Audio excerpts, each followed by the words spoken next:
팀 EJ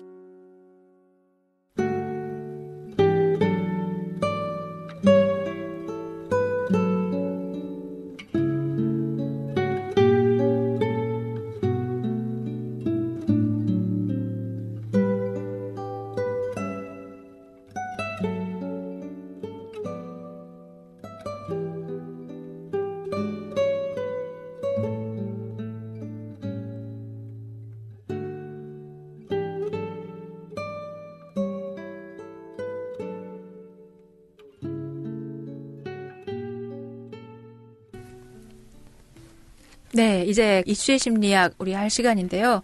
오늘부터 뉴페이스가 투입이 됐죠. 아무래도 네. 우리끼리 하기엔 영향이 좀 딸려요. 그죠? 솔직히 인정. 그래서 네. 준 전문가. 네네. 저희는 사실 어떤 부분에서 토굴 속에 좀 있는 거나 좀 마찬가지인데 저희가 요즘에 이슈를 다루고 있는데 사회 일조 하는 부분에 있어서 좀 더 정확한 정보를 좀 제공받으면서 얘기가 되면 훨씬 더 좀 풍부할 것 같다는 생각에 새로운 뉴페이스를 영입을 했는데요. 인사 좀 나눠주시겠어요? 안녕하십니까. 일전의 특집이라고 해야 되나요? 네. 1주년 기념 방송에 한번 출연을 했던 지훈이라고 합니다. 네, 지훈님. 네. 굉장히 기대가 돼요. 자, 이렇게 네. 새로 멤버를 보충해가지고 네. 오늘 처음에 다룰 이슈가 뭐였죠? 네네. 지금 요즘에 저희 너무나 불안해하고 떨고 있는 그 메르스. 저희 친정아버지가 전화하셔가지고요. 맨날 뭐라고 하시냐면 마스크하고 나가라. 그래서 메르스. 일단은 저희가 루머가 돼버렸고 그리고 불안을 조장하게 된 이런 히스토리를 좀 한번 쭉 얘기를 좀 해주시면 좋을 것 같아요. 이런 큰 일이 지훈님이. 터졌을 때 네. 정부에서는 네. 괴담이다. 뭐 이래가면서 뭔가 언론을 통제하고 정보를 지들이 어떻게 하잖아요. 그래서 일반 국민들이 그것을 판단하기가 굉장히 어려운데 구체적이고 좀 정확한 어떤 정보 같은 것들이 참 절실해요. 네, 그래서 그 메르스를 우리가 처음에 받아들일 때 정부와 서울시하고도 지금 굉장히 그 불협화음이 일어나고 있는 부분이잖아요. 그렇죠. 이런 것들에 대해서 요약을 한번 해주시고 얘기가 진행이 되면 좋겠어요. 타임라인으로 정리를 하는 거는 지금 정보가 많이 네. 공개가 되어 있기 때문에 그거는 무의미한 것 같고요. 네. 저의 기준으로 본다면 정부에서 당연히 발표해야 되는 정보를 발표하지 않았다는 게 가장 큰 문제로 네. 생각이 됩니다. 네. 그중에서 가장 중요한 건 대통령의 행동이 아니라 오히려 그것보다는 담당자들이죠. 현업에 있어야 되는 현업 실무자. 실무자들이 네. 왜 움직이지 못했나라는 네. 부분인데 네. 실무자들은 실질적으로 보면 공무원이거든요. 공무원은 명령 체계에 의해서 상명하복하게 되어 있기 때문에 명령 체계에서 벗어날 수 없어요. 자가적으로 판단하고 선조치 후보고 할 수 있는 건 진짜 극한적인 상황이 아니고서야 그렇게 할 수가 없는데 메르스 같은 경우는 질병관리본부라는 명확한 기관이 존재함에도 불구하고 해당 기관이 있었죠. 예, 그런데 그럼에도 불구하고 질병관리본부에서 메르스 자체 존재 자체 한국에서 메르스가 들어올 거라는 거에 대해서 아예 부정하고 있었던 거죠. 심지어는 첫 번째 환자 같은 경우도 본인이 직접 가서 메르스 검사를 해달라고 요청을 했는데도 불구하고 담당 공무원은 참 어이가 없었죠. 네. 뭐 아니면 당신이 책임져라라는. 네, 그러니까 네. 질병관리본부가 예전에는 그 만들어질 때는 제 기능을 했었던 건데 사스 때문에 노무현 정부에서 만들어졌던 그 질병관리본부가 이후에 유명무실해진 이유는 이것도 루머입니다만 권한이 많이 축소가 된 것. 또 그러니까 실제로 뭐 상근자 거의 없이 실무 인력 없이 그렇게 운영이 되어 있고 왜 한 번 만들어진 조직은 쉽게 없앨 수 없기 때문에 껍데기는 남겨뒀지만 실질적으로 업무를 볼 수 있는 사람의 수가 좀 많이 줄어들었고 네. 그분들도 상위기관에서 지휘를 받아야 되기 때문에 이 상위기관의 눈치를 안 볼 수 없는 게 현실이었죠. 그러니까 그렇게 제대로 대응을 못하게 만들어 놓고 나서 막상 이런 일이 벌어졌을 때 실제로 진실을 알리려는 노력이나 이런 부분들에 대해서 정치적인 계산이나 이런 걸 가지고서 괴담이니 뭐니 하면서 루머다 이렇게 몰아가잖아요. 그렇게 되고 있죠. 그러니까 일반 대중들은 불안해질 수밖에 없어요. 불안과 루머. 이걸 이제 우리가 오늘 이슈의 주제로 삼는 거죠. 네. 팩트만 가지고 얘기하면 네. 정부에서 발표를 늑장 대응했었고 오히려 서울시나 지방자치단체에서 선점적으로 문제를 이대로 가면 안 된다 해가지고. 네.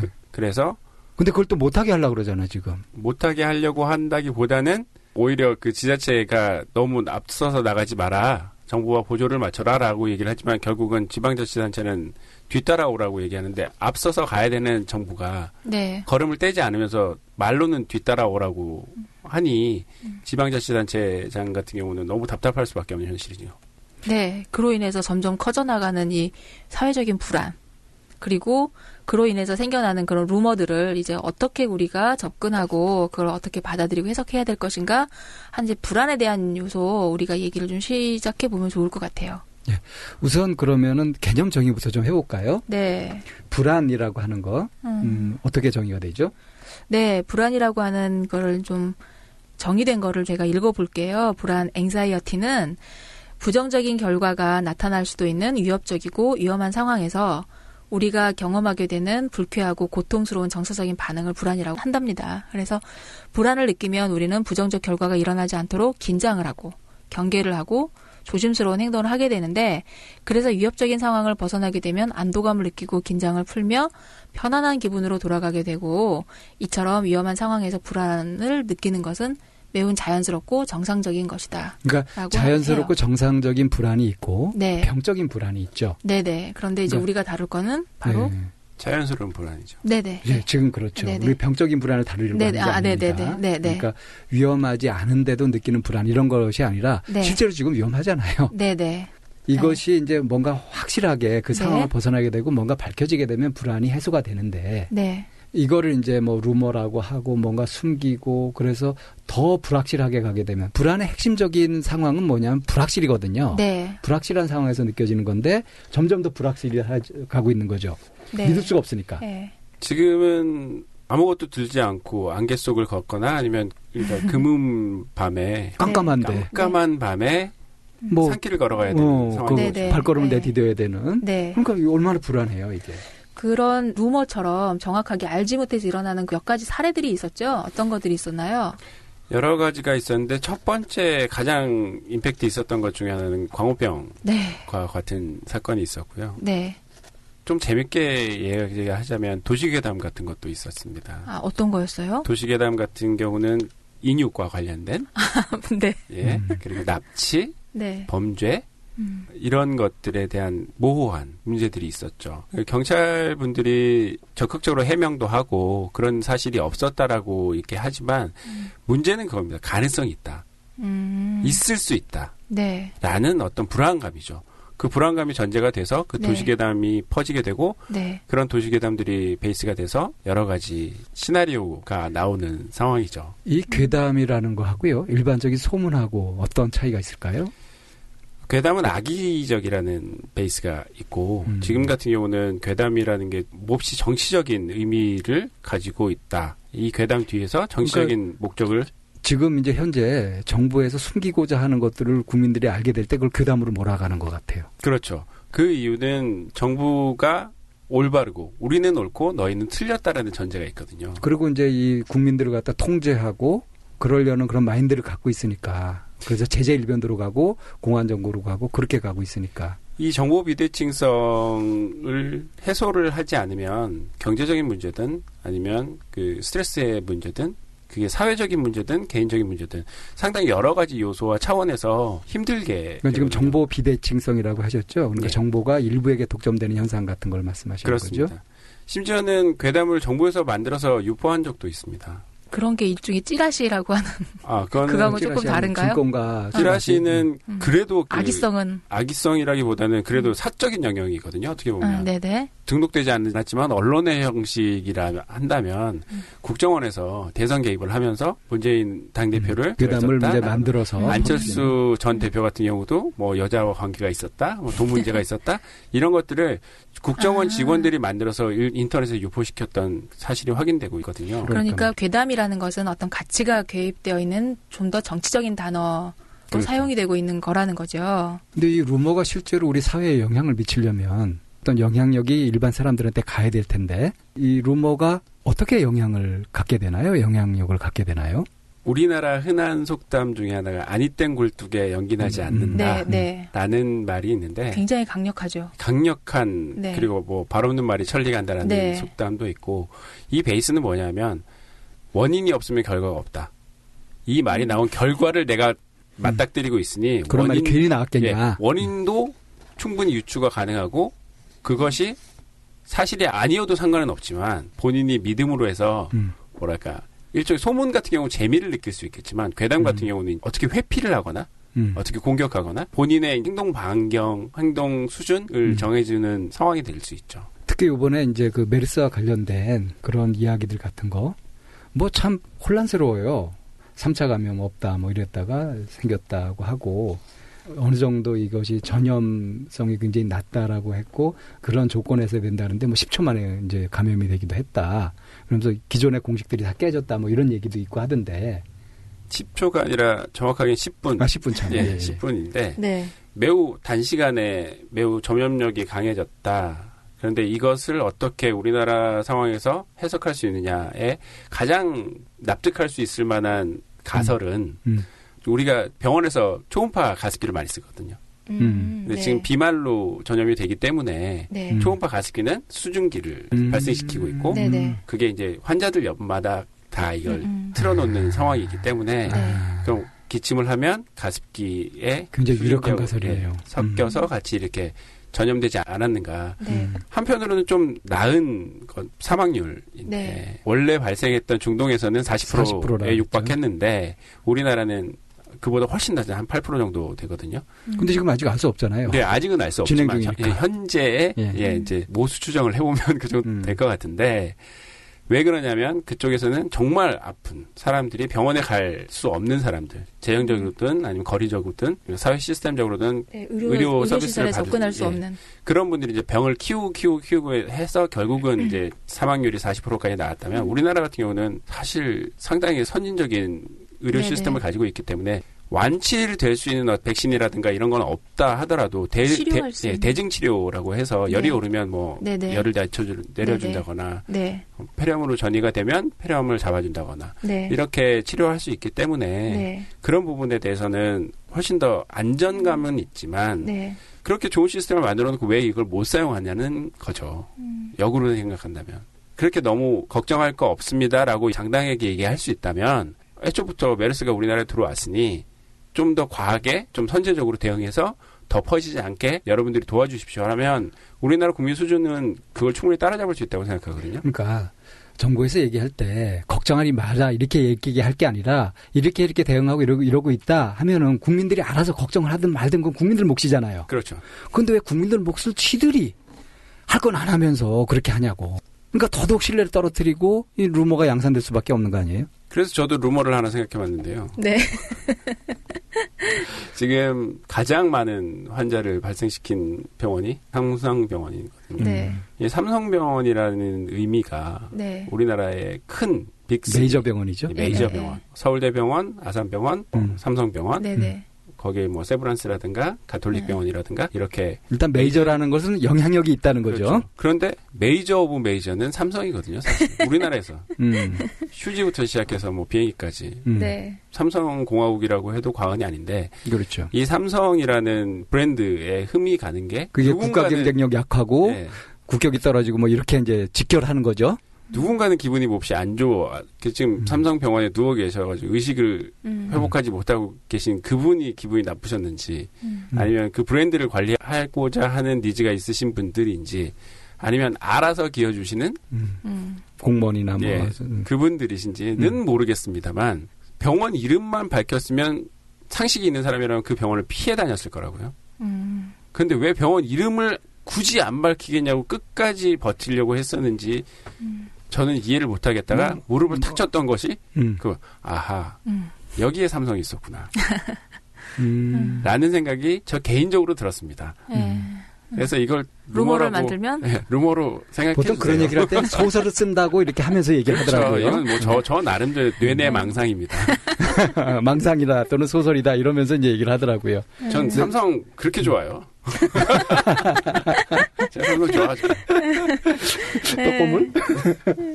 아유, 자, 그러면 우리가 네. 좀 정리를 좀 해볼까요? 네. 이 메르스 사태에 대한 것을 네. 대표적으로 봐서 네. 이 불안, 루머가 돌고 이렇게 할 네. 때 이제 어떻게 대응하고 받아들이는 게 좋을지 네. 그런 지침 같은 게 필요하지 않을까요? 네. 우리가 심리적으로도 불안이라는 걸 가지고 오는 사람들이 참 많이 있잖아요. 그럴 때 우리가 그 불안증이라는 부분에 대해서 대처하는 얘기들이 항상 있었죠, 선생님. 핵심적인 것은 명료하죠. 네. 네, 사실과 자기의 네. 불안을 구분해내고 네. 객관적인 현실, 사실을 팩트를 네. 기반으로 해가지고 네. 그리고 이제 확실하게 가면서 이제 불안을 네. 근본적으로 이제 대응해 가는 것인데 네. 네. 이런 사회 현상일 때 이거를 이제 어떻게 응용할 수 있을지 지훈님 의견을 먼저 좀 들어볼까요? 사회 전체적인 스트레스 수준이 올라갔다고 저는 판단을 해요. 신뢰도 떨어졌고. 예, 신뢰와 스트레스의 근본적인 원인은 예측 불가능이거든요. 그렇죠. 네. 예측을 가능하게 하거나 스트레스를 회피할 수 있다면 사람들은 그 회피하려고 하는 쪽으로 자연스럽게 물이 흐르듯이 움직이게 되는데 네. 그 스트레스의 근원은 뭐냐면 모름입니다. 알 수 없음. 네. 미지. 알아야 할 것 같은데 모른다는 거죠. 그렇죠. 혹시 내가 알고 있는 게 잘못되지 않았을까도 네. 그런 것도 포함되겠지만 모른다는 게 가장 큰 스트레스의 근원입니다. 우리 소크라테스 형님도 그러니까 그렇게 자연스럽게 말씀하셨죠. 알고 싶어 하죠. 예. 그리고 그 알고자 하는 욕구에 대해서 이렇게 많이 억눌려 있어서 자꾸 누르잖아요.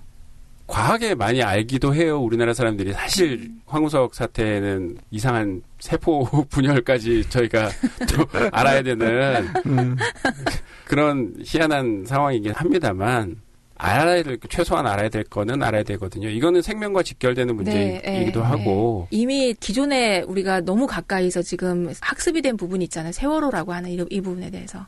세월호 같은 경우도 가만히 있으라고 했죠. 네. 지금도 마찬가지입니다. 정부는 네. 가만히 있어라. 네. 정부가 대응하겠다라고 하면서도 명확한 대응 방향이라든가 방법을 낙타고기 먹지 말라는 이야기로. 낙타고기 어디서 구하죠? 구하는 건 둘째치고 먹어도 되는 건지도 처음 알았어요. 그러니까 구할 방법도 없고 모르는데. 도대체 그런 생각은 누구 머리에서 나오는지 모르겠어요. 전 낙타고기 먹은 사람 압니다. 예? 저기 청와대 계신 분이 중동 가셔서 낙타고기를 2번이나 대접받으셨다는. 중동으로 다 우리 젊은이들 가라 그랬었잖아. 잘 보내드렸으면 좋겠어요, 그분들. 보균자가 따로 있는 게 아니었나 생각이. 그런 얘기도 돌더라고요. 열 감지기 청와대 설치하고. 국민한테는 조바심 내고 호등값 떨지 말라라고 말씀하시고 본인은 열감지기를 설치한 걸 보면 이전에 전쟁이 났을 때 우리가 이기고 있으니까 불안에 떨지 말고 서울을 사수하라고 하셨던 어떤 분이 생각이 납니다. 다리 끄고 지는 이제 다리 도망가셨죠. 끄고 도망갔죠.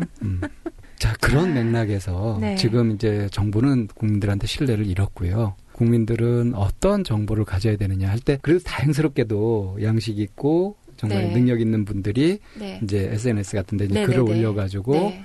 좀 믿을 만한 네. 그런 정보를 주시고 이렇게 하는 것 같아요. 네. 흔들리지 말아야 되는 부분이죠. 가장 중요한 건 팩트에 기반해야 된다는 거죠. 네. 정부의 발표도 중요한 팩트겠지만 네. 지금 같은 경우는 이 내용에 대해서 지역분들은 어느 병원인지 명확하게 아는 분들이 많으시거든요. 네. 그런데 잘못된 지역병원명이 올라오면 이건 아니다라고 바로 지적을 해주면서 네. 내용들이 수정되고 업데이트되는 페이지가 이미 생겼어요. 정부가 각자 도생이라고 각자 삶을 지금 책임져야 되는 상황이라면 그런 부분에서 SNS가 오히려 긍정적으로 활용될 수 있다고 저는 맞습니다. 네. 네.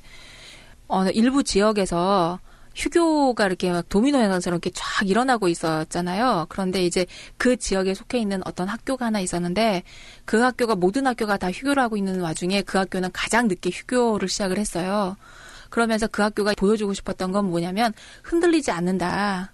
휩쓸리지 않겠다. 중심을 지키겠다라고 하는 그 태도를 초등학교인데도 불구하고 그런 태도를 보이고 많은 부모들이 또 걱정하니까 가장 늦게 휴교에 이제 며칠간 했었던 그런 적이 있는 거를 보면서 흔들리지 말아야 될 때라고 생각을 해요.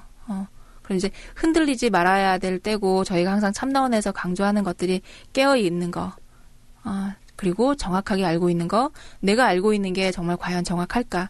내가 접하고 있는 정보가 과연 어떤 기반을 통해서 우리가 알고 있는지에 대해서 정확하게 접근을 하려고 노력하는 이런 태도를 좀 지키고 휩쓸리지 말고 휘말리지 말고 하는 이런 중심을 지키는 것들이 필요한 시기라고 생각합니다.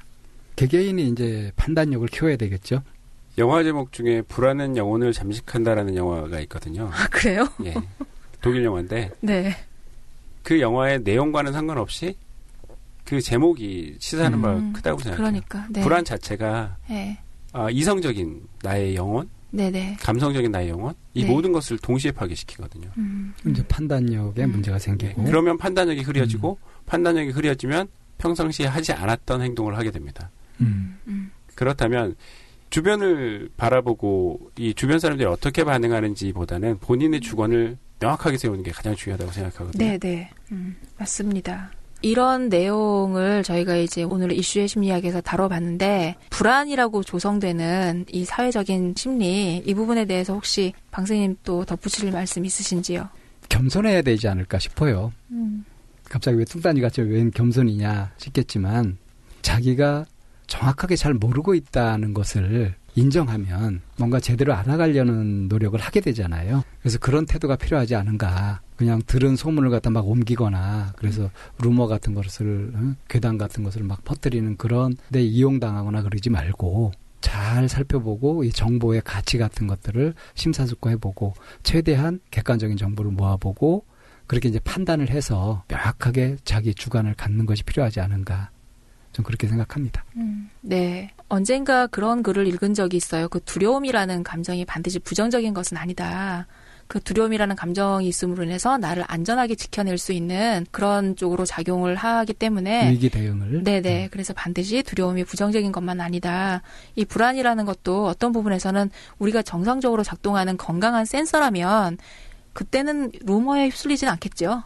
그래서 지금은 우리가 그런 센서를 작동해야 되는 그런 시기라고 생각을 합니다.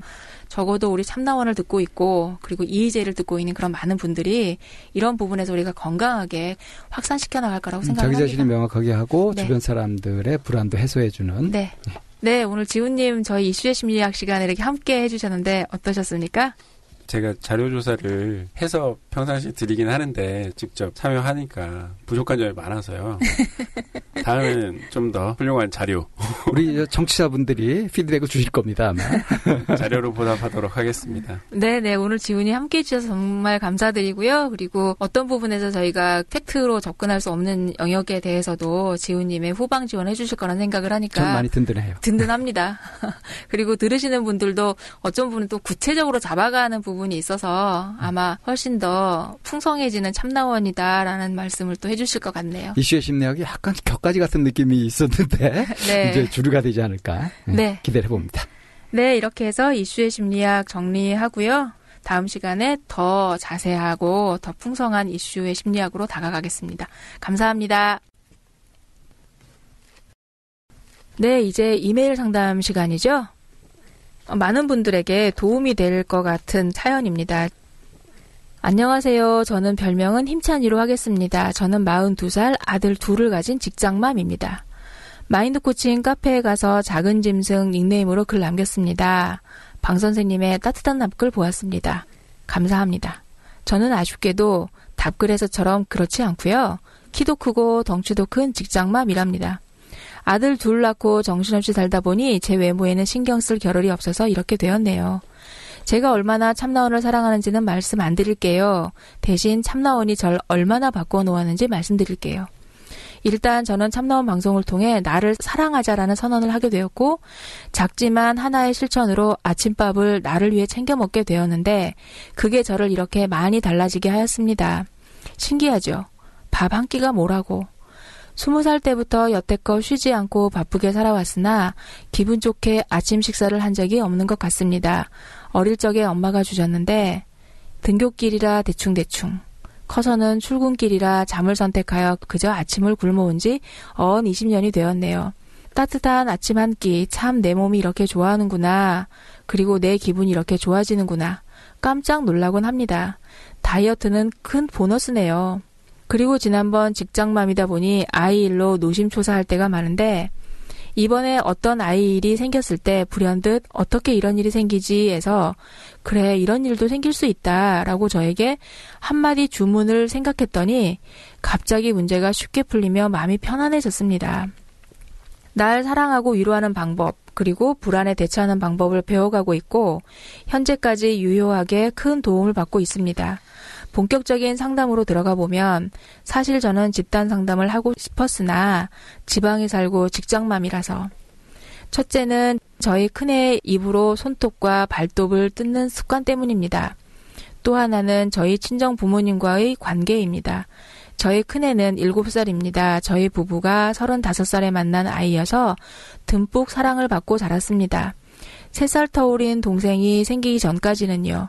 제가 장녀라서 둘째 때문에 큰애가 상처 입을까봐 주위 사람들이 둘째 좀 이뻐해라 할 정도로 큰애를 많이 배려했었습니다. 그래서인지 동생에 대한 스트레스가 나타나지 않았다고 생각했었습니다.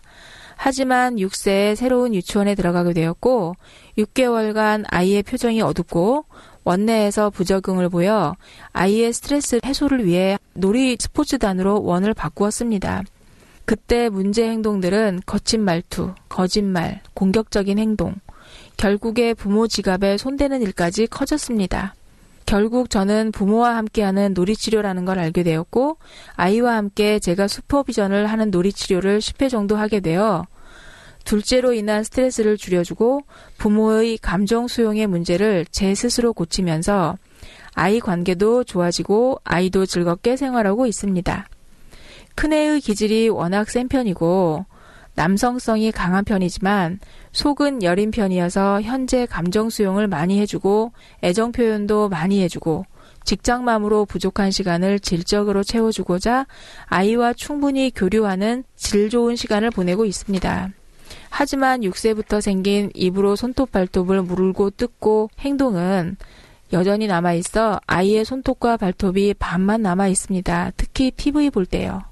아이에게 혼도 내어보고 타이르기도 해보고 별것을 다 해보는데 여전히 그러고 있네요. 왜 하냐고 물어보면 거칠거칠한 부분이 신경 쓰여서 그런다네요. 가까이 계시면 저희 아이 데리고 한번 가보고 싶은데 그게 여의치 않으니 일단 이메일 상담 신청해보고요. 그리고 제가 참고할 만한 좋은 책 있으면 추천 부탁드립니다. 아동심리 육아 도서를 많이 보았으나 도움이 되는 건 극소수이고 크게 신뢰가 가지 않네요. 나머지 하나는 저희 친정 부모와 저와의 관계입니다. 제가 전문대를 졸업하고 취직을 한 이후로 야간대학 편입과 미국 유학 3년을 뺀 나머지 결혼 전까지 모든 수입은 저희 부모님께 드렸습니다. 왜냐하면 저희 부모님은 아주 마음이 여리신 분들인데 말도 안 되는 건설 쪽 사업을 하셔서 늘 돈이 부족하시어 저와 제 동생 수입으로 생활비, 빚정산 등으로 충당하셨습니다. 그때 약 20년 전쯤부터 저희 부모님은 자식들에게 저희가 부양해야 되는 존재가 되었습니다. 제가 결혼을 늦게 한 것도 저희 부모님 빚을 청산하기 위함이었고 그것이 끝나고 결혼을 하게 되었지만 부모님은 여전히 제 경제력을 의지해서 사시고 계시지만 본인들은 자식들의 사랑과 경제적 도움이 한참 모자라다고 생각하십니다. 특히 아버지. 누구 집 자식은 오기만 하면 봉투를 얼마를 준다더라. 친구 누구는 좋은 옷, 좋은 차를 탄다 등등. 제가 부모님께 해드린 걸 말하자면 일단 10년간 구멍가게를 하셨는데 그 돈 다 대드렸고요. 집을 팔고 빚잔치 끝난 후 빈털터리 부모님을 저랑 신랑이랑 돈을 들여 조그만 빌라를 사드렸는데 그 집값이 올라 지방에서 24평 아파트를 가지시게 되었고요. 동생 둘을 제가 몇천만 원씩 들여 결혼을 시켰습니다. 제가 다른 집 자식들에 비해 제가 그분들에게 해드린 게 부족한 건 아닌데도 그런 불평을 하십니다. 지금은 제가 일하는 동안 저희 아이들을 돌보고 계시면서 용돈을 버시지만 늘 부족하다 하시네요. 자잘한 빚청산도 몇 번 해드리는데 가끔 사고도 치십니다. 말도 안 되는 물건을 사신다든지 제 카드로 빚을 늘리신다든지 등등. 저는 그런 부모님들을 볼 때마다 나도 모르게 평상심이 무너지고 화와 울분이 먼저 올라옵니다. 부모님 질문에 화가 섞인 답을 하게 되고 얼굴을 보면 답답하기만 합니다. 그래도 참나원 들으면서 제 감정이 많이 정리되어 가고 있었는데 친정 부모님 보는 것 자체가 스트레스이니 늘 맘속으로 화내지 말자. 그러면서 대면하면 마지막에는 서로 화를 내고 헤어집니다. 저는 두 부모님이 부양 대상인데 그분들은 또 부모로서 대접받고 싶으신 것 같아 늘 충돌입니다. 철없는 부모님들 어찌하면 좋을까요? 긴 글 읽어주셔서 감사합니다라는 사연이에요. 야, 힘찬이님. 네. 정말 힘차죠? 네. 야, 에너지가 팍팍 느껴지네요. 아, 그러게요. 신뢰도 가고. 그리고 이분 부모님 얘기를 듣는데 왜 부모님이 귀엽게 느껴질까요? 문제로 심각하게 느껴지는 게 아니라 네. 귀엽게 느껴지네요. 어떤 부분이 귀여우신가요? 자식한테 용돈 부족하다고. 누구 집 아들은 어떻더라 뭐 이런 얘기하는 거. 귀엽지 않아요? 네, 귀여워요. 만약에 이윤 선생님 부모님이 그러면 어떻게 하실 것 같아요? 부담스러울 것 같아요. 이렇게 요구하시는 게 자식 입장에서는 사실 효도라고 생각을 하고 그거를 메꿔드리고 싶은데 어떤 부분에서는 약간 밑빠진 독에 물 붓기처럼 얼마만큼을 채워드려야지 또 이분들이 만족을 하실까라고 하는 게 이제 힘찬이님의 걱정이고 그러면 이제 이 부분을 어떻게 해야 할까 나도 만족스럽고 이런 부분으로 아무리 힘찬이님이 네. 에너자이저 뭐 울트라 뭐 슈퍼 에너지를 갖고 계셔도 네. 이거 진짜 밑빠진 독에 물 붓게 하면 네. 물은 차지 않고 기운만 빠지잖아요. 네네. 그러니까 무한정 쏟아부을 수는 없다는 거죠. 네. 그래서 좀 이해를 하고 네. 정말 지혜롭게 대처하시는 것이 필요하실 것 같아요. 네. 지금 이제 표면적인 문제는 자꾸 이렇게 부모님하고 싸우게 된다는 거예요. 네네. 그거하고 이제 아이가 손톱 발톱을 이제 물어뜯고 한 이 부분에 대해서 저희가 이제 이 사연을 이렇게 보고 하면서 네. 제가 제 입에서 처음 나온 얘기도 그렇고 힘찬님이 정말 힘차다. 네. 이런 말씀을 드렸잖아요. 이 얘기를 힘찬이님이 어떻게 들으실까? 짐작이 좀 되세요? 저희가 이렇게 힘찬이님 참 힘이 넘치는 것 같다 하는 얘기를 하면 네. 이 말씀을 듣고 힘찬이님이 기뻐하실까? 아니면은 오히려 걱정이 될까? 기뻐하실 것 같아요. 어쩌면 그 울컥하지도 않을까라는 생각이 좀 드는 게 항상 이렇게 채우는 입장이었지 힘찬이님이 받아본 입장은 아니신 것 같아요. 그러니까 일꾼이죠. 무슨 네. 마당새니 무슨 새니 네네네. 그런 역할을 네. 하고 계시죠. 그래서 이게 꼭 물질적인 것뿐만이 아니라 또 우리는 정신적인 부분도 채워주고 싶은데 이렇게 힘차다라고 우리가 격려하고 지지하는 말씀을 해드려서 그런 말씀 들어보신 게 그렇죠. 힘찬이님이 다른 사람들의 네네. 힘이 되어주고 있는 건 많이 네네네. 있는데 네. 본인이 누구의 힘을 네. 얻어서 네. 그렇게 지지를 위로를 받아본. 받든가 지지를 네. 받든가 그런 기회는 그렇게 많지 않으실 것 같아요. 네네. 그런 의미에서 우리가 해드리는 얘기가 반가우실 수 있고 좋으실 수 있겠다 하는 거죠. 네네. 근데 저는 좀 조언을 해드리고 싶은 게 네. 힘 좀 빼라고 조언을 해드리고 싶어요. 왜 이러죠? 약간 선문답 같이 느껴질 수 있을 것 같아요. 힘 좀 빼셨으면 좋겠다라는 이 얘기가. 아이한테도 그렇고 친정 부모님한테도 그렇고요. 기본적으로 힘을 좀 빼셔야 되겠다. 힘을 뺀다는 의미가 우리가 뭐 긴장하고 막 그럴 때도 힘이 들어가지만 내가 부양해야 되고 내가 돌봐야 되고 하는 건 과도한 부담감. 슈퍼에고? 그렇죠. 그런 것들이 크면 네. 힘이 들어가거든요. 이미 이분 한번 체험하셨어요. 그래 이런 일도 생길 수 있다. 네. 라고 이렇게 했더니 그래야 이런 일도 생길 수 있다. 이게 힘 빼는 거죠. 네네. 그랬더니 갑자기 문제가 쉽게 풀렸다는. 이런 경험도 하셨잖아. 네네. 난 이 부분 읽을 때 네. 시원했거든요. 네. 네. 바로 이거예요. 이 말씀을 드리고 싶었어요. 네네. 아이한테 힘을 빼는 요령. 네. 아이가 힘을 빼는 게 아니라 내가 아이를 대하면서 거기서 느끼는 양육의 부담감이라든가 책임감 이것을 과중하게 느끼는 부분에서 힘을 좀 빼는 거. 그리고 부모님에 대해서 내가 이렇게 모셔야 되고 책임져야 되고 그렇게 느끼고 있는 것에서도 어떤 부분에서 많이 힘을 빼야 되는 부분들이 있거든요. 이제 힘찬이님 같은 경우에 경제적인 부분까지 이제 책임을 져야 되는 부분이 이미 어떤 부분에서는 부모님이 익숙해져 있잖아요. 그렇죠. 꽤 오래됐잖아요, 그게. 네네.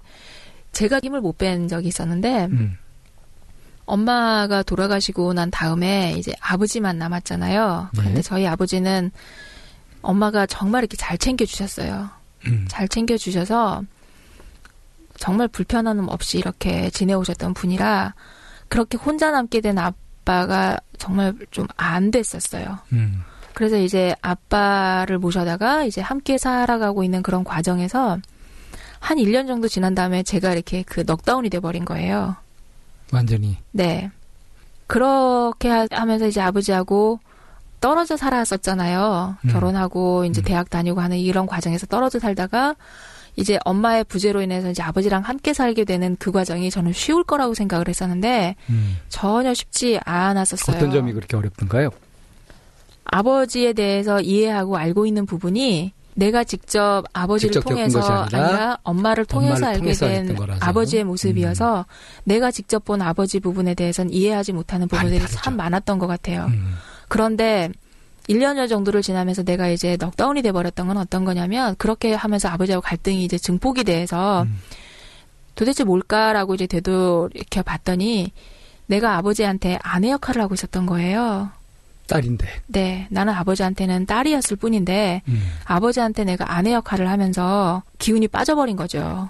그야말로 힘을 못 빼고 힘주고 있었던 거죠. 엄마가 하던 역할을 네. 그대로 다 내가 다 하려고 하던 거. 네네. 네. 그렇게 되면서 아버지도 이제 불만이 커졌었고 저도 아빠가 뭘 불편해하고 뭘 불만스러워하는지 모르고 있는 상태에서 그렇게 갈등이 딱 생겼을 때 내가 그러고 있었구나라는 거를 알면서 자식은 자식 역할을 하고 부모는 부모 역할을 하게 기회를 드리는 게 그게 훨씬 자연스럽고 편안하다라는 거를 좀 알게 됐어요. 그런 생각을 하실 때 저하고도 좀 나눴었죠? 네네. 그래서 아버지한테 전화를 드려서 저도 성격이 잘못했어요. 막 이렇게 미안해 이렇게 하는 타입이 애교 좀 없잖아요. 네. 못 돼서 아버지한테 그렇게 말씀드렸던 것 같아요. 자기 책임지고 이러는 사람들이 네. 애교 같은 게 참 없어요. 네, 그래서 이제 꿋꿋한 사람들이. 아버지한테 전화를 드려가지고 그냥 그 말만 했어요. 아버지 재밌게 살자. 그랬더니 아버지가 물컥 하시면서 부모 자식 간에 뭐 있다냐 이러면서 이제. 그러니까 그게 나도 그랬지만 네. 자식이 뭔가 깨달아가지고 네. 부모한테 딱 얘기를 하면 네네. 희한하게 그게 탁 통해버려요. 네. 그게 이제 저한테는 힘 빼던. 그렇죠. 힘을 네. 완전히 뺀 거죠. 힘 뺀 그런 경험이었고 그리고 꼭 역할이라는 게 정해져 있는 건 아니지만 그런 부분에서 물리적으로든 어쨌든 간에 정해져 있는 게 있잖아. 부모하고 자식이 있고. 부모는 부모 역할을 해드리게 하는 게 자식으로서의 도리인 것이고. 그게 현명한 거죠. 네. 사실. 자연스러운 거고요. 네, 네. 근데 그걸 거꾸로 이제 자식이 부모를 다 돌보고 그냥 다 일일이 어떻게 하려고 그러고 그러다 보면 이제 과해지면서 간섭이 되거든요. 네, 네. 마치 부모가 어린 자식한테 이래라 저래라 해가지고 애가 잔소리 듣기 싫어하는 그런 것처럼. 그렇죠. 부모 자식상이 거꾸로 그런 일이 생길 수도 있단 말이에요. 네, 이게 이제 네. 힘을 못 빼서 생기는 거잖아요. 네. 근데 사람들한테 힘을 빼라 그러면 착각들을 하시는 게 아예 그럼 포기하고 잘하려고 하지 마라 이런 식으로 네. 하시는데 사실은 그게 아니고요. 이게 비유를 들자면 그렇습니다. 야구 선수가요. 타석에 들어서면서 아, 맞아요. 홈런을 노리면 네. 삼진아웃 당하기 쉬워요. 그죠? 힘 빼고 쳐야 되거든요. 힘 빼고 마음을 딱 비우고 치면 공이 잘 보이고 적절한 스윙을 통해서 홈런 날 확률이 높아지거든요. 이런 말씀을 드리는 겁니다. 네. 힘을 빼시라는 게. 아, 그런 힘 뺀 케이스의 사례를 옛날에 한번 받은 적이 있었는데 어떤 케이스였냐면 시험도 마찬가지인 것 같아요. 부모 특강을 갔었는데 어떤 한 어머니가 한가운데 아주 꼿꼿한 자세로 자세 한번 안 흐트리고 앉아서 수업을, 네, 방청을. 네네. 경건하게 듣고 계시는 거예요. 강의하는 사람도 경건해지죠. 네. 그 질문이 있으십니까? 그랬더니 그 어머니가 손을 들고는 뭐라고 말씀하시냐면 우리 아이는 참 잘한다, 공부를. 그러니까 옆에서 이제 모든 어머니들이 맞아요. 저 집 아들 참 잘해요.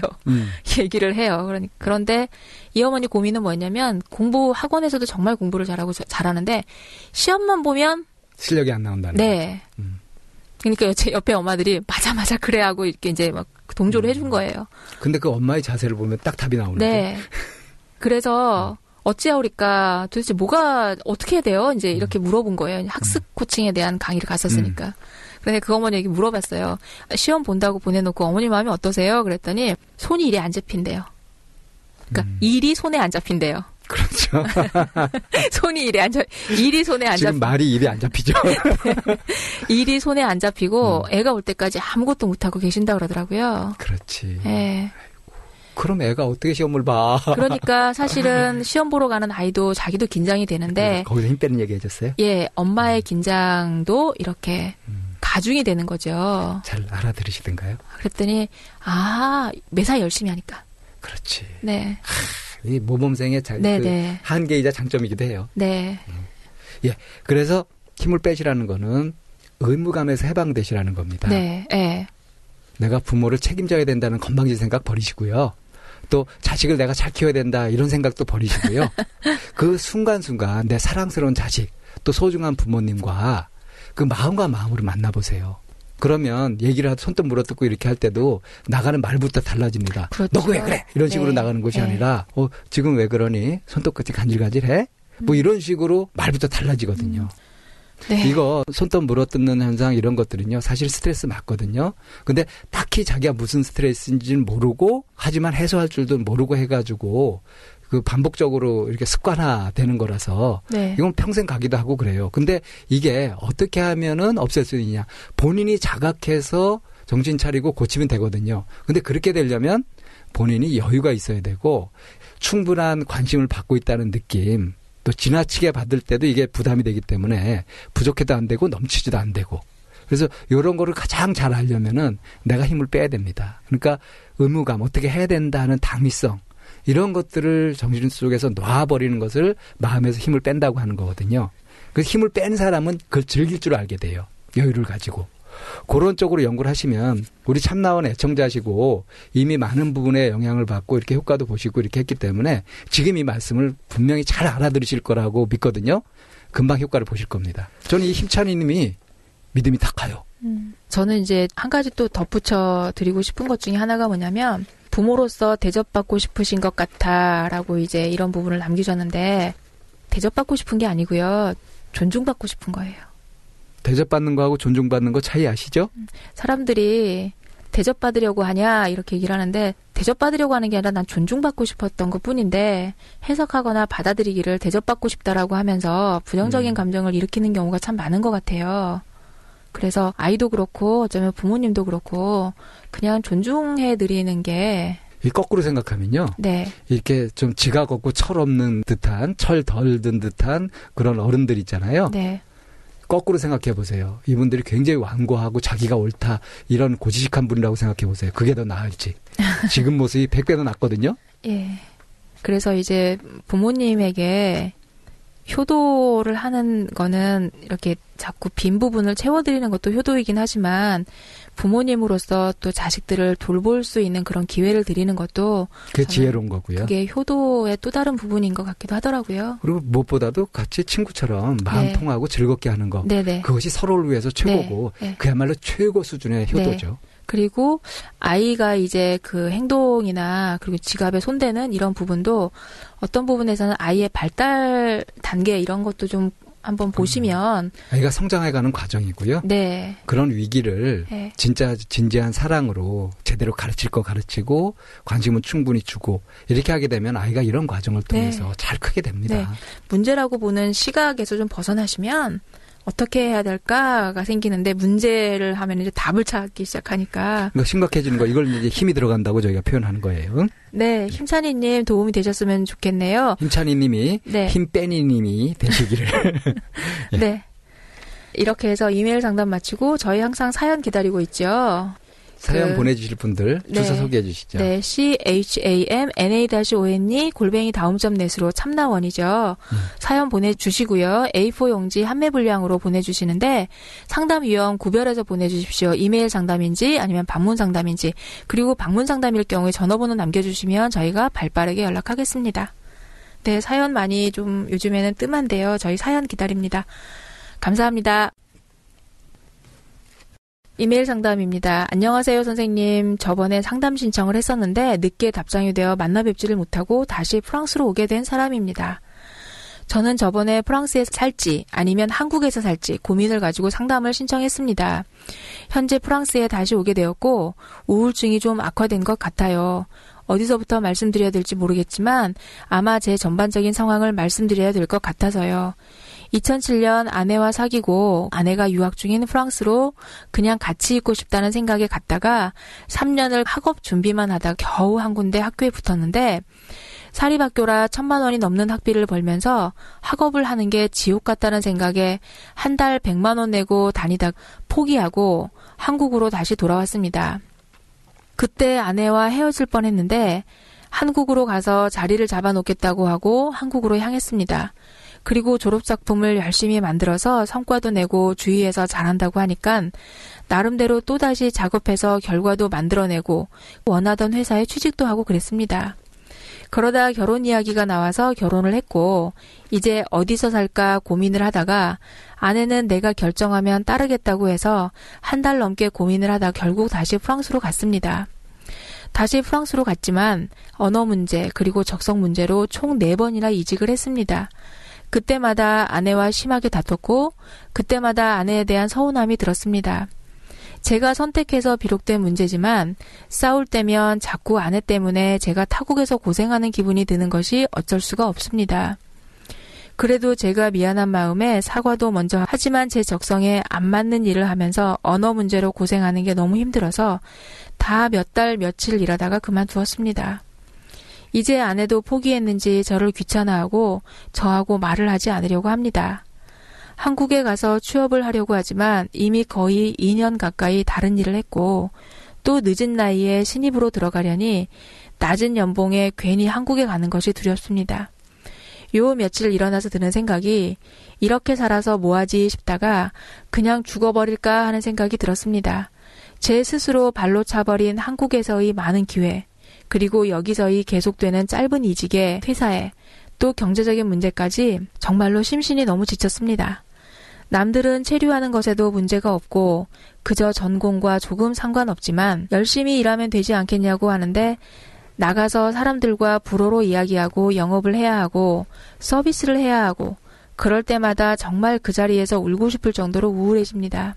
집에 와서 아내를 보면 그래도 내가 정신 차려서 일해야 하는데 싶다가도 또 한국 가서 쥐꼬리 같은 월급 받으면서 내가 좋아하는 것만 하면서 사는 게 낫지 이러고 또 몇 분 안 가서 마음이 바뀌고 정신이 오락가락하니까 자꾸 조급해지고 예민해서 신경질을 내다가 아내한테 정말 못나 보이니까 아내한테 설설기는 모습을 스스로 보자면 자살하고 싶습니다.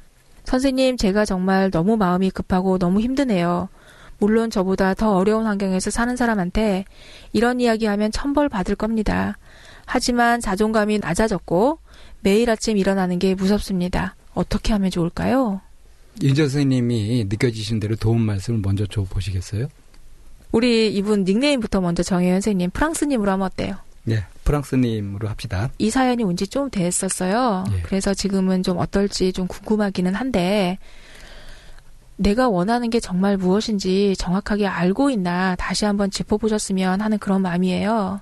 우리가 아마 매일 주고받으면서 그런 얘기도 했던 것 같아요. 네.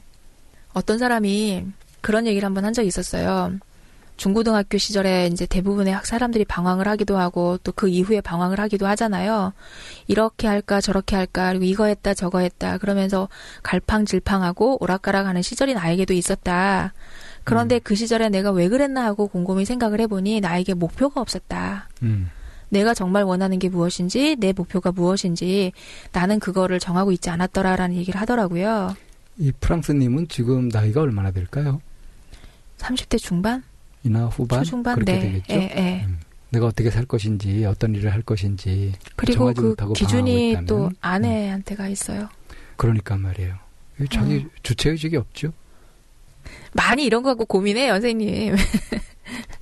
내가 과연 내 중심이 있을까? 내가 누굴까? 이런 거 찾으려고 정말 많은 사람들이 고민하고 노력해요. 그리고 참 특징적인 게 죽고 싶다는 거예요.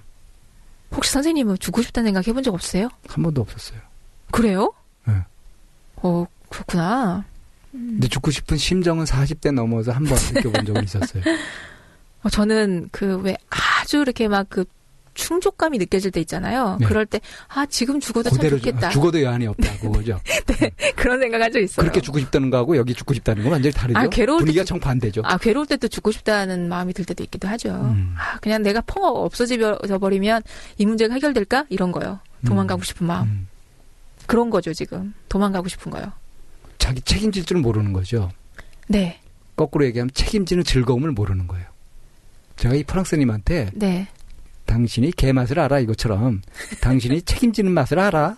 이렇게 묻고 싶어요. 책임지는 맛에 대한 그런 구체적인 얘기를 좀 해주면 아마 책임지는 즐거움에 대해서 아 이런 거구나라고 좀 느낄 것 같아요. 사실 상담하면서 너는 책임질 줄 모른다 이런 얘기 우리 가끔 이제 분석할 때 하는데 그 이해를 잘 못하는 경우 참 많아요. 그런 얘기를 그냥 해주면은 굉장히 치명적이거든요. 라포가 형성이 됐을 때. 그렇죠. 라포가 형성이 친해졌을 때 이제 그런 얘기를 하는데 네. 물론 대안을 가지고 얘기하잖아요. 네네. 우선 좀 이 일화를 하나 들려드리고 싶은 게 네, 좋네요. 옛날에 이제 어떤 임금이 말입니다. 자기가 이제 모든 걸 다 가지고 있잖아요. 권리도 있고 권력도 있고 막 그런데 행복하지가 않은 거예요. 그래서 신하들한테 물어봤어요. 어떻게 하면 행복해지냐. 그러니까 사람들이 뭘 어떻게 하면 돈, 명예, 권력 다 그런 것들 다 있지 않겠습니까? 근데 그런 거 왕한테는 그거 다 자기가 가져받고 해본 거거든. 그래도 행복하지가 않거든요. 그래서 찾질 못하는 거예요. 근데 이제 그 중에 현명한 신하가 하나 있었어요. 근데 이 신하가 뭐라 그랬냐면 대왕이시여. 이 세상에서 가장 행복한 사람을 찾아서 그 사람의 속옷을 입으면 행복해지실 겁니다. 이 신하가 굉장히 지혜로운 도인이었었거든요. 그렇게 얘기를 한 거예요. 그러니까 이제 왕이 그 말을 듣고서 신하들한테 명령을 내렸죠. 가장 행복한 사람을 찾아서 그의 속옷을 얻어오너라 그런 거예요. 암행어사들이 많이 이제 파견이 됐어요. 어사로 파견된 사람이 방방곡곡을 찾아다니다가 행복해 보이는 사람은 다 찾아가 봤거든요. 돈이 많고 재산 자식들도 많고 번성하고 이런 집에 가면 가지 많은 나무에 바람 잘 일 없다고. 다들 그게 행복이 아니라 다들 걱정이고 근심거리인 거예요. 정말로 행복한 사람을 찾기가 힘든 거야. 그래서 정말 어렵다. 못 찾고 많아 하던 차에 한여름에 갑자기 소나기가 내려가지고 급히 이제 비를 피한다고 딱 피한 곳이 어디였냐면은 대장간이었어요. 소나기가 딱 지나가고 비를 피하고서 딱 나오는데 안에서 땅땅 소리가 나요. 그래서 보니까 그 삼복더위에 말이죠. 그 뜨거운 불 앞에서 멀겋게 다른 쇠를 갖다가 막 치고 있는 위통 벗어 제끼고 근육질의 남자가 큰 망치를 들고 이제 치고 있는 거죠. 그걸 딱 본 거예요. 풀무지를 막 하고 그 뜨거운데 1000도가 넘는 그런 불 앞에서 일하는 거죠. 아우 그걸 보고서 한눈에 보기에도 저거 너무 고생스럽다 싶은 거야. 근데 보니까 이 사람이 막 콧노래를 부르면서 즐겁게 일을 하는 거예요. 네. 그래가지고 그 사람한테 들어가서 물어봤어요.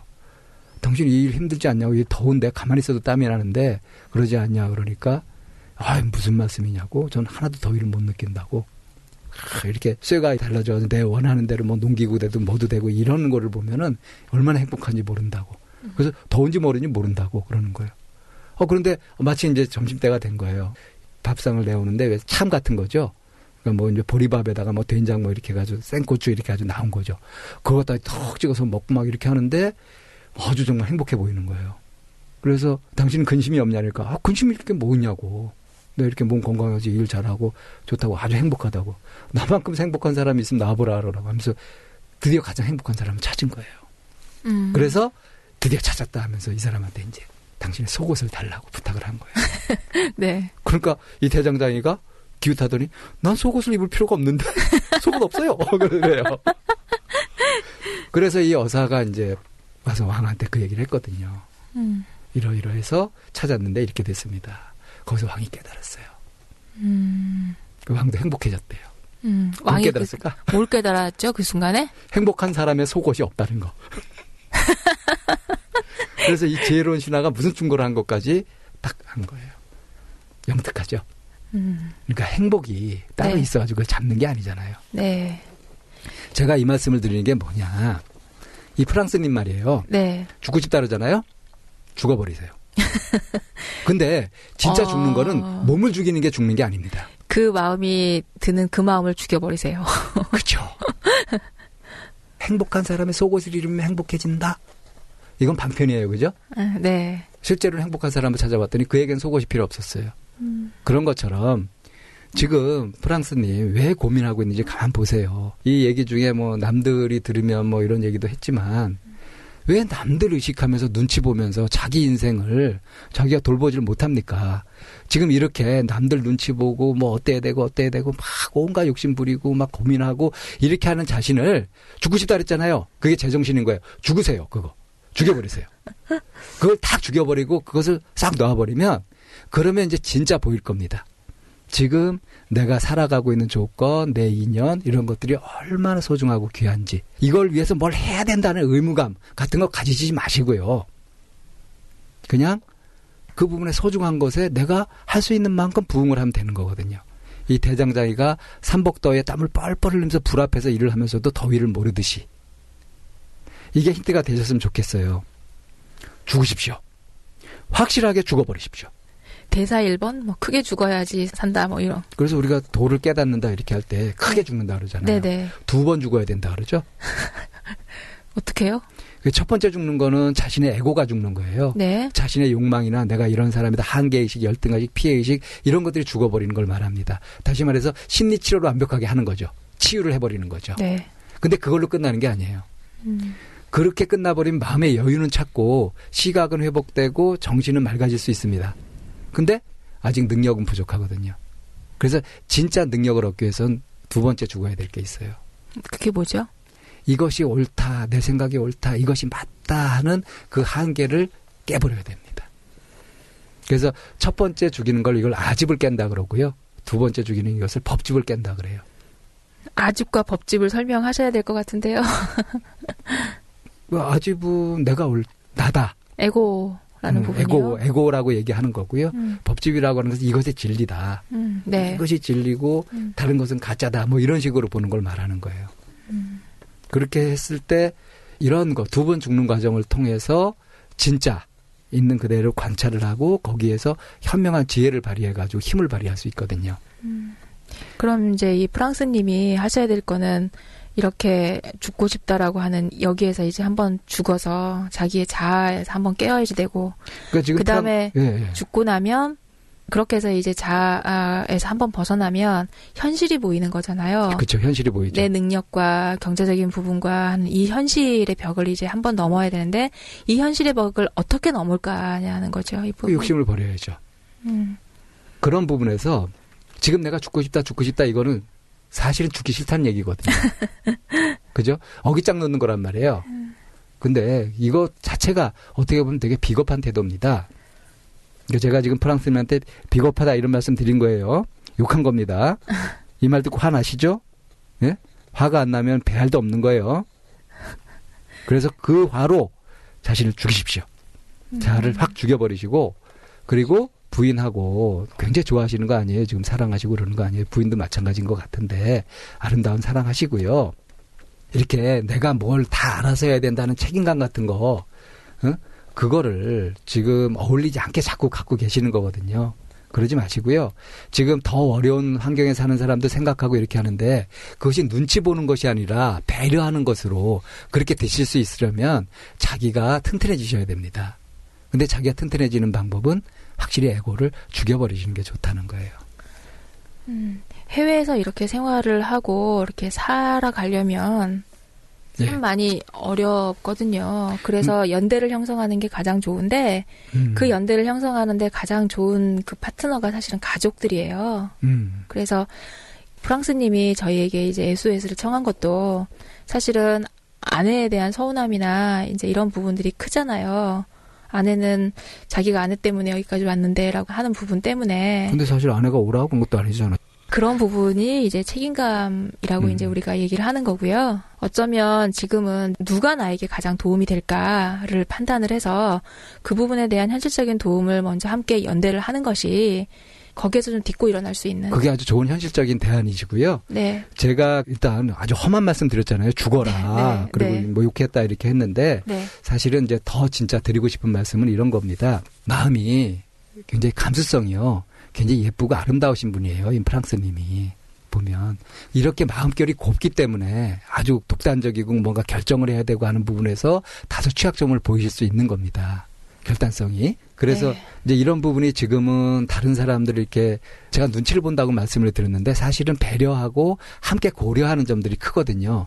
그러면 어떤 결정을 선뜻 내리기가 어렵단 말이에요. 그래서 여기 뭐 저보다 더 어려운 환경에서 사는 사람한테 이런 얘기하면 첨보받을 겁니다. 이런 양심도 살아 계시고 뭔가 양심적으로 생각도 하고 이성적인 판단도 하고 이렇게 하시는 분이란 말이에요. 그러니까 상당한 정도의 이해 능력과 좋은 선심, 좋은 마음을 가지고 살려고 하고 잘 살려고 하고 거기다가 사실은 책임감도 과도할 정도로 느끼고 있고 저희가 이런 분한테 자기 책임을 못 지고 있다 이렇게 지금 말씀을 드리고 있는 거 아닙니까? 그래서 프랑스님이 오해 안 하셨으면 좋겠고요. 이런 걸 다 알겠는데 정말 자신의 좋은 이런 장점들을 살리려고 한다면 자꾸 이렇게 고민하고 어쩔까 저럴까 하면서 뭐 이렇게 가닥을 못 잡는 그런 자아를 죽이셔야 됩니다. 그 자아를 죽이시는 방법은 그걸 놔버리는 거고요. 그리고 뭐 월급을 많이 받아야 되든가 또 내가 하고 싶은 일을 해야 된다든가 하는 삶에 그런 조건이 없습니다. 그냥 그 자리에서 숨 쉬고 있고 뭘 먹고 있고 자고 있고 그러면 있고 자고 먹고 이렇게 하는 거 그게 인생의 전부라고도 할 수 있어요. 그 속에서 지금 나한테 소중한 나 그리고 아내, 가족 또 만나는 그 인연들 이런 분들을 존중하면서 그들을 대접하고 존중하고 그렇게 하게 되면 이제 허무감 대신에 뭔가 보람, 기쁨 같은 것들이 마음에 자리 잡으실 거예요. 이게 프랑스에서 살든지 한국에서 살든지 아무 상관이 없습니다. 어디서든지 어떤 마음으로 사느냐. 지금 여러 일을 자꾸 하셨다 그랬잖아요. 이것도 장점으로 보자면 여러 가지 경험을 하시는 거거든요. 근데 그럴 때마다 마음에 안 맞았다 이러지 마시고 이것도 해보고 저것도 해보고 하면서 내가 경험을 많이 한다. 성의를 가지고 해보시게 되면요. 하는 일마다 다 내 능력을 키우는 데 도움이 됩니다. 그런 의미에서 내가 지금 내 인생을 못 찾고 있다. 이 생각도 좀 바꿔주셨으면 좋겠어요.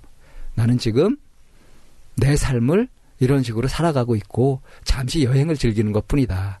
이렇게 보시면서 그러면서 너무 많은 잔식 같은 데 빠져가지고 고민하지 마시고 지금 당장 내일부터 일어나자마자 웃고 친절하게 아내를 대하고 그리고 주어지는 일이나 만나게 되는 일 그냥 성심성의껏 하시고요. 그러다 한국에 오시게 되면 한국에 오셔도 사시면 되는 거고 거기서 못 살아가지고 일로 오시게 되면 여기서도 못 살아요. 그러니까 내가 지금 있는 곳에서 그냥 주어지는 일들을 기꺼이 하시면서 마음을 내서 그렇게 하시는 연습을 해보시길 바랍니다. 네, 방 선생님 얘기를 얼마만큼 또 수용하실지 좀 궁금합니다. 책임감에 대한 얘기도 했었고요.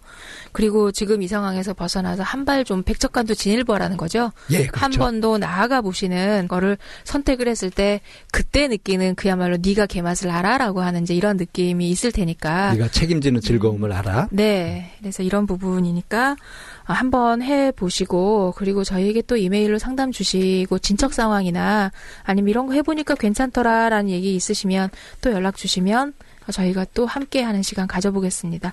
네, 저희 이메일 사연 기다리고 있습니다. chamna-one@daum점넷으로 참나-1이죠. 참나1으로 메일 보내주시면 저희가 함께하는 시간 갖겠고요. 보내실 때 상담 유형 구별해서 보내주시면 됩니다. 이메일 상담인지 방문 상담인지 구별하시면 저희가 또 함께하는 시간 갖겠습니다. 이메일 보내주시고요. 이메일 많이 안 오시면은 저희 방송이 폐지될 수도 있다는 공갈 협박을 제가 지금 계속 드리고 있습니다. 네. 주변에도 많이 이렇게 일러주셔가지고요. 많이 듣게 해주시고 이메일도 많이 써서 그래서 주변 분들이 이렇게 방황하시고 고민하시는 분들한테 빛을 던져줄 수 있도록 그렇게 해주시는 것도 좋은 공덕을 짓는 거라고 생각합니다. 네, 이메일 사연 많이 보내주시고요. 저희 또 그럼 다음 시간에 또 뵙겠습니다. 수고하셨습니다. 수고하셨습니다.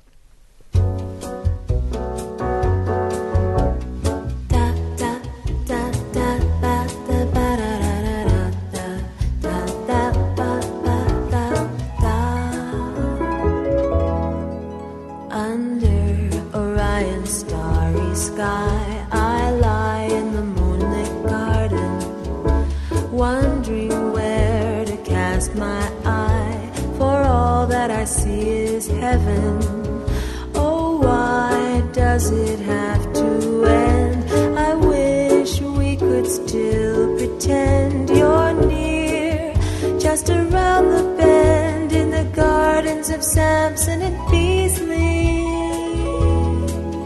Last time we were in this place, your face had a certain sadness, and oh, how I've wondered since on with all that sadness? Oh, why did it have to end? I wish we could still pretend our love was around the bend in the gardens of Samson and Beasley.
Pretend our love is around the bend in the gardens of Samson and Beasley.